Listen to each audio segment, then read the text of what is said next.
Hello guys, இன்னைக்கு நம்ம உண்மையான ஒரு சம்பவத்தை பத்தி தான் பார்க்க போறோம். பேய் பிடிச்சு சாதாரண மனுஷங்க இறந்து போற மாதிரி நிறைய படங்களை பார்த்திருக்கோம். ஆனா நம்ம இன்னைக்கு பார்க்க போற இந்த சம்பவம் பேய்களுக்கெல்லாம் ஒரு படி மேல. சாத்தானுங்கனால பாதிக்கப்பட்ட ஒரு 16 வயசு பொண்ணு இறந்து போகும்போது வெறும் 25 கிலோல இறந்திருக்கா. அப்படி அந்த பொண்ணுக்கு என்னதான் ஆச்சுன்றதை இந்த வீடியோல டீடைலா பார்க்கலாம். Welcome back to the Nesam talkies. நம்ம சேனலுக்கு புதுசா வரீங்கன்னா சப்ஸ்கிரைப் பண்ணாதவங்க சப்ஸ்கிரைப் பண்ணிக்கோங்க. பக்கத்துல இருக்க பெல் பட்டனை கிளிக் பண்ணிக்கோங்க. அப்பதான் நம்ம வீடியோ போட்ட உடனே உங்களுக்கு நோட்டிபிகேஷனா உடனுக்குடனே வரும். சரி, வாங்க வீடியோக்குள்ள போலாம். 1952ல ஆன்லிஸ் அப்படின்ற ஒரு பொண்ணு பிறக்கிறா. ஒரு கிறிஸ்துவ கத்தோலிக் குடும்பத்துல பிறந்தனால இந்த பொண்ணு ரொம்ப கட்டுக்கோப்பா வளர்க்குறாங்க. இப்படியே சில வருஷம் போகுது. இப்ப 1968 இந்த பொண்ணுக்கு 16 வயசு ஆகுது. ரொம்ப ஆரோக்கியமா இருந்த பொண்ணு திடீர்னு மயங்கி விழுகிறா. நல்லா இருந்த பொண்ணுக்கு என்ன ஆச்சு அப்படின்னு அவங்க அம்மா டாக்டர் கிட்ட கூட்டிட்டு போறாங்க. டாக்டரும் செக் பண்ணி பார்த்துட்டு இந்த பொண்ணுக்கு உடல் ரீதியா எந்த பிரச்சனையும் இல்ல, சரியா சாப்பிடாதனால சத்து குறைவுனால மயங்கி விழுந்திருக்கா அப்படின்னு இதை பெருசா கேர் பண்ணிக்காம அந்த பொண்ணை வீட்டுக்கு அனுப்பி வைக்கிறாங்க. இதை அவங்க குடும்பத்தை சேர்ந்தவங்க பெருசா கண்டுக்கல. இப்படியே ஒரு வருஷம் போகுது. மறுபடியும் மயங்கி விழுகிறா. திரும்பவும் இந்த பொண்ணுக்கு என்ன ஆச்சு அப்படின்னு மறுபடியும் டாக்டர் கிட்ட கூட்டிட்டு போறாங்க. அவரும் செக் பண்றாரு. இந்த பொண்ணுக்கு உடல் ரீதியாவும் சரி மன ரீதியாவும் எந்த பிரச்சனையும் இல்லைன்னு வீட்டுக்கு அனுப்பி வைக்கிறார். இப்போ இந்த பொண்ணோட குடும்பத்துக்கு என்ன நடக்குதுன்னே புரியல. இப்போவும் பெருசா கண்டுக்கல. அவளை அப்படியே விட்டுறாங்க. மறுபடியும் ஒரு வருஷம் கழிச்சு மயங்கி விழுகிறா. திரும்பவும் டாக்டர் கிட்ட கூட்டிட்டு போறாங்க. டாக்டர் தரவா செக் பண்றாங்க. இவளுக்கு எந்த பிரச்சனையும் இல்ல. இவ ஏன் இப்படி நடந்துக்கிறா அப்படின்னு அந்த பொண்ணுக்கே தெரியல. இப்பதான் இந்த பொண்ணுக்கு ஒரு சம்பவம் நடக்க ஆரம்பிக்குது. வீட்டுக்குள்ள ஒரு ரூம் கதவை திறந்து பாக்குறா.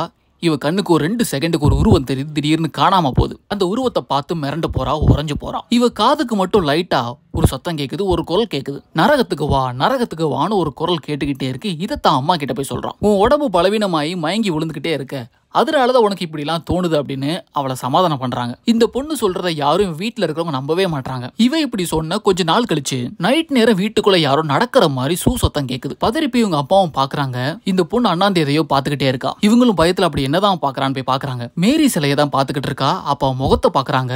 அவ கண்ணு முழுக்க கருப்பா இருக்கு. மிரண்டு போறாங்க. அதுக்கப்புறம் எதுவுமே நடக்காத மாதிரி இந்த பொண்ணு ரூம்ல போய் தூங்கிடுறான். இந்த பொண்ணு ஏன் இந்த மாதிரி வித்தியாசமா பிஹேவ் பண்றான் டாக்டர் கிட்ட கேட்டாலும் எந்த பதிலும் இல்ல. இதனால கடவுள் கிட்ட போறாங்க. அதாவது இதை பத்தி ஒவ்வொரு சர்ச்சில் இருக்கிற ஃபாதரா தேடி அலைகிறாங்க. அப்போ ஒரு சர்ச் ஃபாதரை மீட் பண்றாங்க. அவர்கிட்ட நடந்த எல்லாத்தையும் சொல்றாங்க. அவர் 3 கேள்வி கேட்கிறாரு. சாத்தானால பாதிக்கப்பட்டவங்க இந்த 3 விஷயத்த கண்டிப்பா பண்ணுவாங்க. ஒண்ணு, அவங்களுக்கு தெரியாத பார்க்காத விஷயங்களை பத்தி பேசுவாங்க. அவங்க உடம்ப எந்த திசையில எந்த கோணத்துல வேணா வளைப்பாங்க. சரியா சாப்பிட மாட்டாங்க. வித்தியாசமான பேர்களை சொல்லுவாங்க. இந்த மாதிரி ஏதாவது அந்த பொண்ணு பண்றாளான்னு கேட்கறாங்க.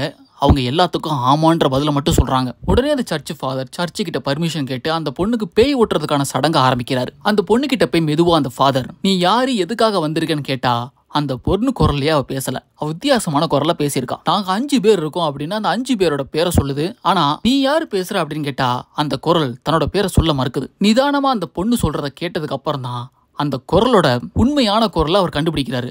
ஃப்ளஷ்மேன். இந்த பேரை கேள்விப்பட்ட உடனே அந்த சர்ச் ஃபாதர் மிரண்டு போறாரு. ஏன்னா 500 வருஷத்துக்கு முன்னாடி ஒரு சர்ச்சில் ஒழுக்கம் குறைவா நடந்தனால அந்த ஃபாதரை அவமானப்படுத்தி அந்த சர்ச்சை விட்டு வெளியே அனுப்புறாங்க. இதனால கோவப்பட்ட அவர் சாத்தான்கள் கூட சேர்ந்துக்கிறார். அந்த ஃப்ளஷ்மேன்ற ஃபாதர் தான் இப்ப சாத்தான இந்த பொண்ணோட உடம்புக்குள்ள இருக்காரு. சர்ச்சில் இருக்கிற ஃபாதர்களுக்கு மட்டும் தெரிஞ்ச அந்த பேரு இப்ப அந்த பொண்ணோட வாயில இருந்து வந்த உடனே அவங்க மிரண்டு போறாங்க. இந்த பொண்ணு கொஞ்சம் கொஞ்சமா தன்னோட உடம்பையே கடிச்சு சாப்பிட ஆரம்பிக்கிறா. இதனால வேற வழி இல்லாம அந்த பொண்ணை கட்டி வைக்கிறாங்க. பேய் ஓட்டுற சடங்க சில மாசங்களா பண்றாங்க. ஆனா எந்த பலனுமே தெரியல. 2 மாசத்துக்கு மேல இந்த பொண்ணு சாப்பிடுறதையும் தூங்குறதையும் நிப்பாட்டிடுறான். எதுக்கு சாப்பிட மாட்டேற தூங்க மாட்டேன்னு கேட்டா எனக்கு அதுக்கு பர்மிஷன் கிடைக்கலன்னு இந்த பொண்ணு சொல்றான். ஒரு சில மாசங்கள்ல அந்த பொண்ணு இறந்து கிடக்கா. இவ இறந்து இருக்கும் போது இவரோட உடல் எடை வெறும் 25 கிலோ தான் இருந்துச்சு. சாத்தான் பிடிச்சு பேய் ஓட்டுறப்பதான் இந்த பொண்ணு இறந்து போயிருக்கான்னு இவங்க என்னதான் கதை சொன்னாலும் இதை போலீஸ் நம்ப மறுத்துட்டு அந்த பொண்ணை போஸ்ட்மார்ட்டம் பண்றதுக்காக அவளோட பாடி எடுத்துட்டு போறாங்க. செக் பண்ணி பார்த்து டாக்டர்லாம் மிரண்டு போறாங்க. இந்த பொண்ணு உடம்புல எந்த பிரச்சனையுமே இல்ல. இவளோட மூளையை மைக்ரோஸ்கோபிக் மூலமா கூட செக் பண்ணி பாக்குறாங்க. அப்போ கூட எந்த சின்ன தடயமும் கிடைக்கல. அவள் நார்மலா தான் இருந்திருக்கா. சரி, அல்சர்னால தான் இறந்து போயிருக்கான்னு செக் பண்ணி பார்த்தா